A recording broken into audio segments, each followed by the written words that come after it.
Well, hello there. I am back in my comfortable chair in my comfortable environment. With the weather, I can decide what I want it to do. My hair's still going to go everywhere. I got my comfy blanket. I am back where I started. So, for those of you that don't know, the AFC East consists of the Miami Dolphins, the New England Patriots, the Buffalo Bills, and the New York Jets. Those are the teams that are in this division that I am going to talk about for this week, or I'm going to release the videos from this week from the fans that I talked to. However, I will be honest and say I have no idea what order I'm going to put these teams in because I trust none of these teams except for the Buffalo Bills. So the Buffalo Bills, it should be no secret where they're going to be placed in this experiment. However, I have no idea where I'm going to place any of the other fans because I don't trust any of the other teams. The only teams I actually trust right now in this division is going to be the Patriots to play defense. And I also trust the Jets to play defense. I trust the Jets to play defense. However, I don't know really what to make of Miami right now. I don't know what this division is going to do, but I just want to mention the way that I'm going to release this division is going to be like I release all divisions, and I'm going to say this every week. On Monday, I'm going to release the team that I think is going to finish fourth, and then on Tuesday, I'm going to release the team I think is going to finish third, and then obviously second place Wednesday, first place Thursday. If you haven't already, don't forget to hit that like button. Don't forget to make sure that you're subscribed to my channel. And don't forget to turn on those notification bells so you never miss a video when I post. And maybe most importantly, leave me a comment in the comment section below because I love to engage with people on my videos. I cheated and waited for the schedule to come out to actually make this video. And now that the schedule has come out and I know more, it doesn't really change my opinion of this division. So it's interesting to me because I feel like for years it was a division that we watched, and the Patriots were at top of the division, and then Buffalo kind of hung around, and then Miami was always Miami, and the Jets, sometimes you never knew what they were going to do. Whereas now it feels like the Buffalo Bills are dominating every year and every other team is kind of building. Also, the other thing about this division, the Jets and the Patriots both have new coaches this year, so I don't really know what to make of that. I think both of them are outstanding coaches, but I haven't seen them do anything with their new team, so I don't know what to think of anything. So there's that. And then the next thing I have to look at is quarterbacks. And obviously the Jets have Justin Fields. You know, I like Justin Fields. The New England Patriots have Drake May. I don't know what to think about Drake May. And honestly, the Miami Dolphins have Tua, and I have no idea what to think about Tua. So obviously, Josh Allen's the best quarterback in the division. So I don't really know what is going on with this division. I don't know how I'm going to release these videos. And now that I think about it, I don't know what to make of Miami's offense. Like, Tyreek Hill wants out every other week, it seems like. Tua can't stay healthy. I don't know what that looks like. I don't really know what to think about any of these teams besides the Buffalo Bills. So this is going to be an interesting release. This is probably going to come down to the wire to decide who I'm going to release and how I'm going to do that. However, I want to release these clips so you can see the fans that I talked to and all of those different things. And like I will do with every single video that will release, I will put all of the fans' information in their episode description so that you can see all of their information. So if you're ever wanting to know who am I talking to, where can I find them, all of those things, all of that information is going to be in the description. So without further ado, let me go ahead and roll some clips from the AFC East. You said no special Well, teams, no no line, no running game, nothing. very similar. Very similar. Very freaking similar. Very Okay. similar. Very So similar. so I looked at it as this wasn't a team that needed just to clean up a few things. You know, I've often heard you say that in your videos about a team. You know, just clean. No, this team doesn't need to just clean up a few things, i.e., a team we won't name.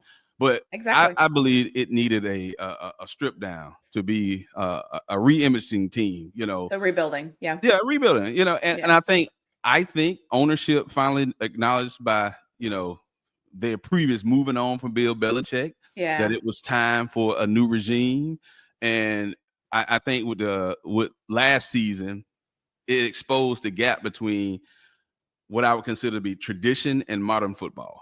And now the rebuild is no longer optional. It's mandatory. You got to do it. So, Yeah. you got to do it. Yeah. So So that's what what I song think would you about. pick? That's what I think about last season. Okay. What song would you pick? Okay. Are you ready? Ladies and gentlemen, No. are you ready? Drum roll, please. Okay. I cannot wait for this. Let me preference this by saying this is not. I'm just gonna say it. I'm just gonna jump into it. Coming on this podcast and talking about the Miami Dolphins like a love-hate relationship. It's like getting closure with your ex-boyfriend or girlfriend or something like that. That's fair. It's just such a roller coaster between just everything that happened last year. Started off very slow, went 8-9, missed the playoffs. Also, the the 6 game winning streak was kind of Right, like, because because you guys were close. yeah, we were. Yeah. So the 6 game winning streak kind of gave us some life, like, okay, maybe we can do something here. But you know what happened towards the end.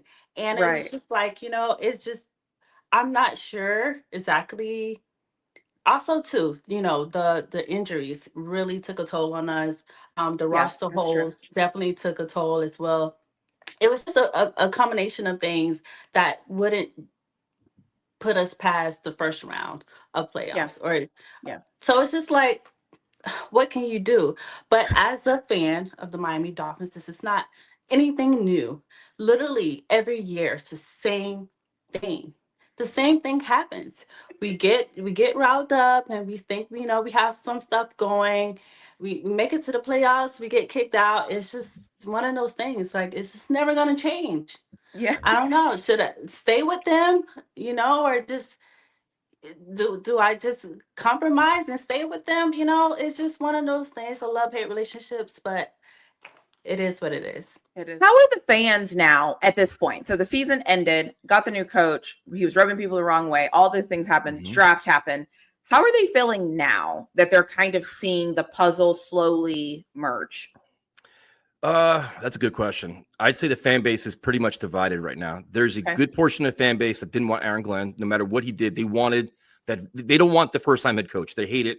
You're the first-time head coach, first-time offensive coordinator, and I get it. I didn't like it either, but I'm like, you have to start buying in. And they came from the Lions. You could see the vision.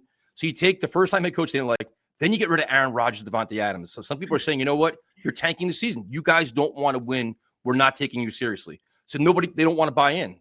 So you have that side of fan base. The other side's excited, where it's like, you know what? Justin Fields, new coach, maybe it's a new energy and we'll surprise everybody. Like, it's basically a rebuild. It's what it is. Yeah. And Okay. some people don't like it. Some people do. I'm encouraged by it because I think it was desperately needed. I mean, the Jets, you gotta keep in mind, they fired pretty much everybody. General manager, all the executives in the front office, they changed. I mean, the kitchen staff, everybody. And but you know, it's like when you've been bad for so long, you're doing something, your scouting department, you've got to make wholesale changes. If you're getting the same results, if you change the coach and the results are the same, what's your scouting department doing? What are these executives? You're not really changing anything. So to Aaron Glenn's credit and to Woody Johnson's credit, he allowed it to happen. Like, listen, we're cleaning house fully, starting over, and hopefully it works out. But the fan base is truly divided. I think a lot of them, they're like in wait and see mode. Like, they don't want to believe. Like, you got to show me. You could talk in press conferences. I want to see you win. Yeah, but released him. And then that helped to sign like Gregory Rousseau. DeMar Hamlin returned for 1 year, which is whatever. Dane Jackson came back. Trey White came back for 1 year, which is just depth. Good to have. We also re-signed or gave an extension to Terrell Bernard, Christian Benford, who's a really good corner. So we did a lot of good things about, as far as bringing players back or extending players, that is. Josh Allen obviously got paid, which is paid, which is worth it. I mean, he's a MVP of the league. He's you take Josh Allen off his team, we're a 4-win team, right? We're good. I don't know if you saw my tweet, but I tweeted, I was like, man, if the Steelers had Josh Allen, we might be in business. Anyone, I'll be honest with you, most teams, doesn't matter what that's what they bring. That's why, these top, any in that tier, that top 3 tier, can make any team better instantly. It doesn't matter who you have. Now, of course, you want to surround him with, pieces, but doesn't matter. Even if you don't have a lot of pieces, they'll make it work and get you at least into the playoffs. So we did, like I said, did a lot of extensions. The one we didn't get done was James Cook, who I'm sure everybody knows is. It's actually kind of interesting because whenever I did this last year, one of my favorite parts was deciding how I was going to release teams. And it's so exciting for me to figure out how I'm going to release teams. And I'm going to let you in on a little secret. Sometimes I have it all figured out when I make this video, and then I actually go back and change some things. One thing I will say though, if you're a member, you're going to know which video is going to release first, because all of my members are going to get my videos beforehand before it goes out to everyone. So if you're not a member and you want to be a member, I also put that information information in the description below as well. I want to take this time to thank all of the fans that talked to me from the AFC East. All of them were obviously lovely people. There were so many different conversations. We're all in the moment. We're all just talking, and we're going to talk it out. We're going to talk about our fandom. We're going to talk about our teams. We're going to do all those things. Thank you for being here. Thank you for joining me in this controlled cold environment, because it is 1,000 degrees outside and it's humid and the bugs are biting me outside. And so the next few videos, you might just get me sitting in this chair, but you never really know with me. Let me know what you think in the comment section below by order of team if you have an opinion, or I don't know. Let me know your thoughts. Maybe somebody can persuade me. I don't really know. All I know is this is going to start releasing on Monday. I'm excited. The time is here. As always, I'll see you in my next video.